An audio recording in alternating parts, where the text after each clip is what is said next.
Hello students, आज हमारा topic है ओम का नियम। 12th फिजिक्स की सेकेंड यूनिट का थर्ड चैप्टर है।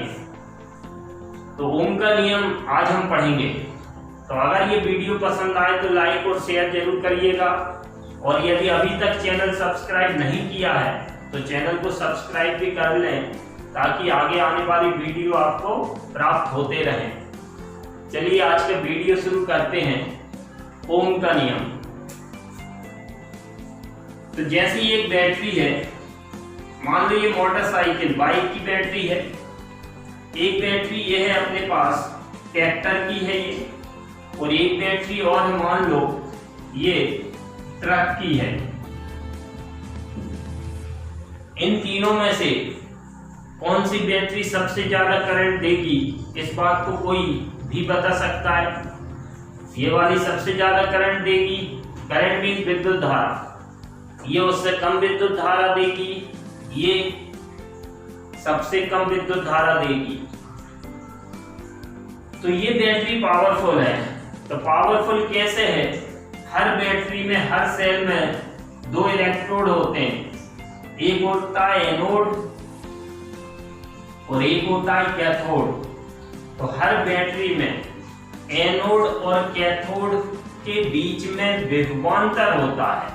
तो जिस बैटरी का विभवांतर जितना ज्यादा होता है वो उतना ही ज्यादा करंट मींस विद्युत धारा देती है।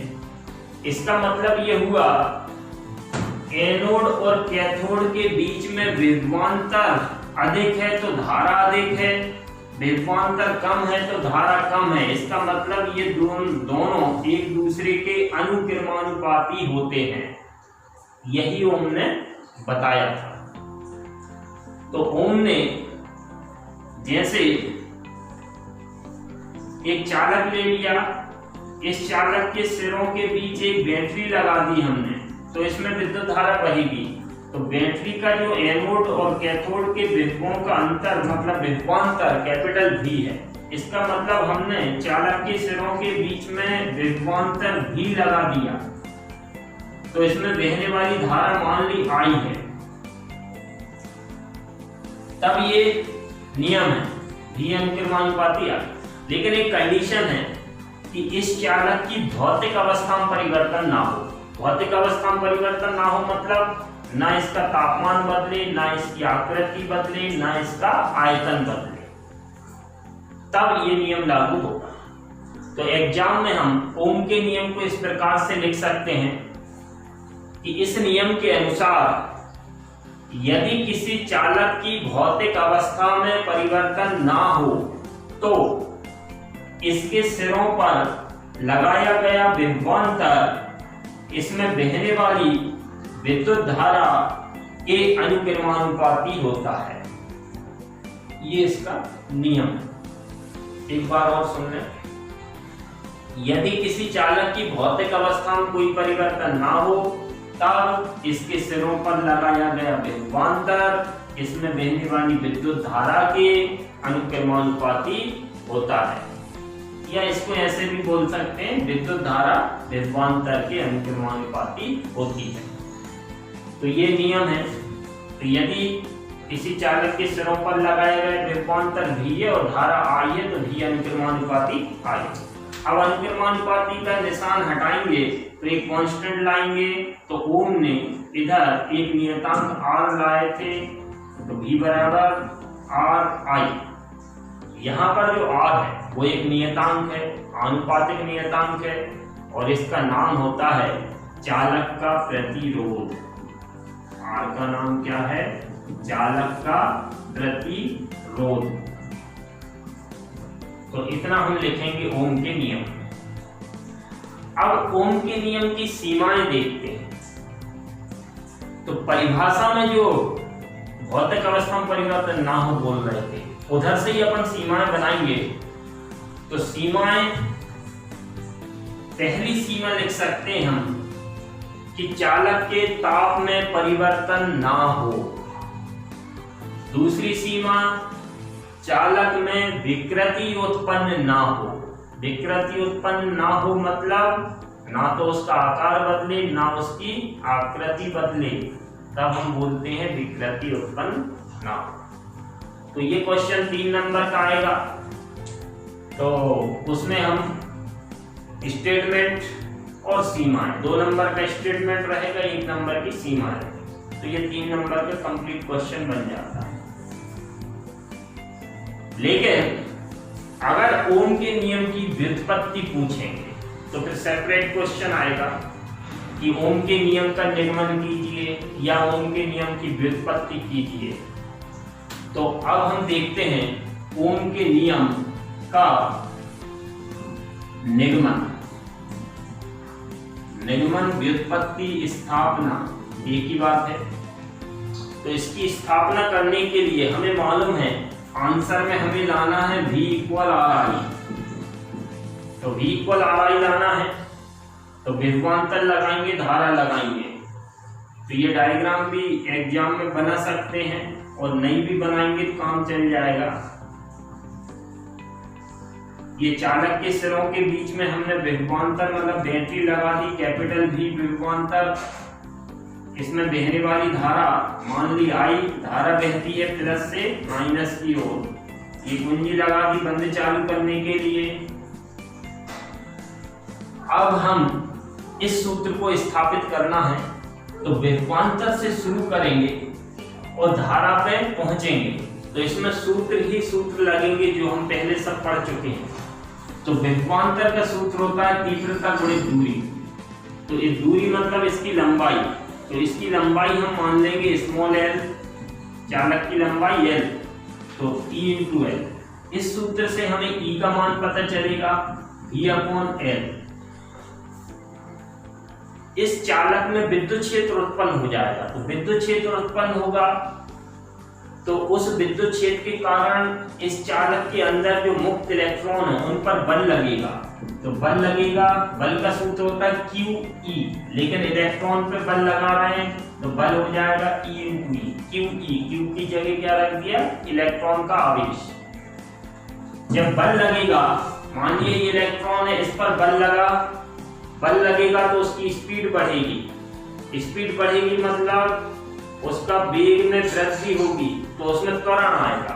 तो बल जब पता चल जाएगा तो त्वरण निकालेंगे। त्वरण का सूत्र होता है F/m, क्योंकि F इक्वल होता है ma, 11th में पढ़ा था।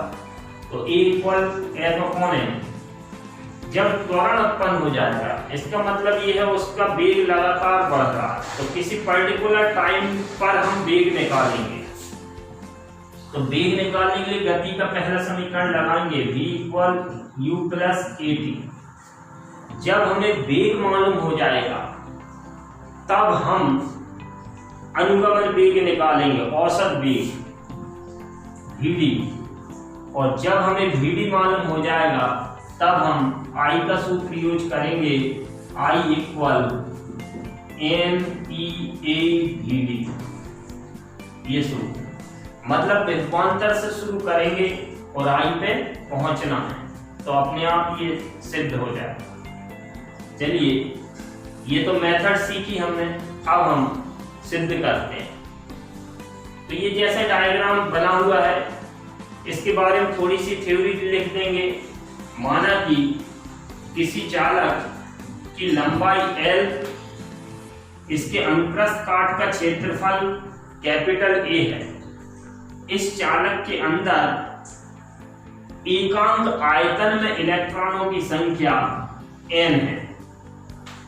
चालक के सिरों पर लगाया गया विभवांतर कैपिटल V तथा इसमें बहने वाली धारा कैपिटल I है। ये थ्योरी देना इतनी। इसके बाद अब हम सूत्र लगाना शुरू करते हैं। तो अब हम निकाल रहे हैं विद्युत क्षेत्र। तो अब लिख देंगे चालक के अंदर प्रत्येक बिंदु पर विद्युत क्षेत्र की तीव्रता E बराबर V/L। इसको समीकरण 1 दे सकते हैं। अब आगे देखेंगे इस विद्युत क्षेत्र के कारण प्रत्येक इलेक्ट्रॉन पर लगने वाला बल। तो F इक्वल, सेकंड फॉर्मूले लगाएंगे, F इक्वल E × E। समीकरण 1 से E का मान रखेंगे तो F equal E into capital E की वैल्यू रखेंगे V अपॉन L, ये आ गया बल। समीकरण नंबर 2 मतलब दूसरी स्टेप कंप्लीट हो गई। नीचे लिख सकते हैं जहां स्मॉल e एक इलेक्ट्रॉन का आवेश है। अब हम पहुंच गए त्वरण पे, तो इसके बाद थ्योरी में लिख देंगे कि प्रत्येक इलेक्ट्रॉन में उत्पन्न त्वरण A equal F upon m, side में लिख सकते हैं जहां m एक इलेक्ट्रॉन का द्रव्यमान है। समीकरण 2 से F की वैल्यू रखेंगे तो A इक्वल F की जगह EV अपॉन L और अपॉन में m चल रहा है, तो A की वैल्यू हो जाएगी EV अपॉन ml। ये हमारी थर्ड स्टेप समीकरण नंबर 3। विभवांतर से हमने विद्युत क्षेत्र निकाला, विद्युत क्षेत्र से बल निकला, बल से त्वरण निकला। अब हमें निकालना है वेग, उसके बाद निकालेंगे अनुगमन वेग और फिर धारा का सूत्र लगा देंगे। तो ये त्वरण आ गया।